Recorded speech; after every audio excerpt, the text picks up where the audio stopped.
Pochválený bude Ježiš Kristus. Ave Maria. Drahí bratia a sestry, chceli by sme vás pozvať na dnešný, respektíve o polnoci začína 24-hodinový rúženec s názvom Fatimský deň. My sa vám prihovoríme priamo z miesta.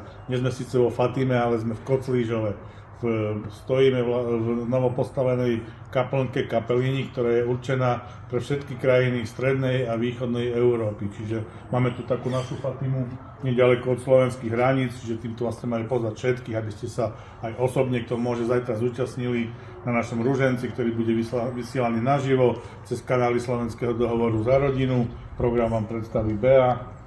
Takže o polnoci začíname modlitbou svätého Ruženca so Slovenským dohovorom za rodinu, potom sa bude modliť o jednej spoločenstvo svätého Jozefa, o druhej rodina Panny Márie, o tretej v noci sa bude modliť aj modlitby oslobodenia otec Matúš Marcin, o 4. ráno františkánsky kňaz páter Jan Kapistrán z Prešova, o 5. putnické miesto Hájíček sa bude modliť, o 6. farnosť Rabčice, o 7. to bude opäť ranný rúženec so Slovenským dohovorom za rodinu, bude sa modliť otec Martin Dudo, o 8. hodine to bude svetový apoštolát Fatima z Koclížova.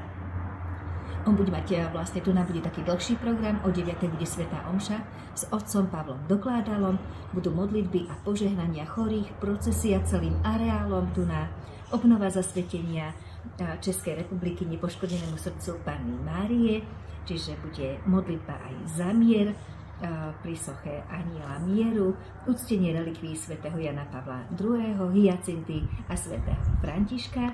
O 11. hodine bude opäť z tohto miesta, z Kapelíni, modlitba za zverené krajiny. Marino, srdce pre Európu, kajúce litánie z mieru. O 12. hodine bude Aniel Pána a modlitba bolestného ruženca. O 13. hodine sa budú modliť z Inštitútu Krista Veľkňaza. O 14. bude spievaný ruženec Petra Janku, ktorý sa sem osobne dostaví, čiže bude to priamy prenos odtiaľto. O 15. hodine farnosť svätej Filomenky v Koclížove. O 16. komunita Grácia, o 17. spoločenstvo Fatimského apoštolátu, o 18. hodine služobníci Panny Márie, o 19. hodine sa bude modliť rytierstvo nepoškodenej, ženské spoločenstvo Rytierky srdca, bude to spoločenstvo a región zo Žiliny. O 20. hodiny sa bude modliť otec Matúš Marcin, o 21. Mariánske kňazské hnutie, o 22. večerný rúženec za Slovensko so Slovenským dohovorom za rodinu a o 23.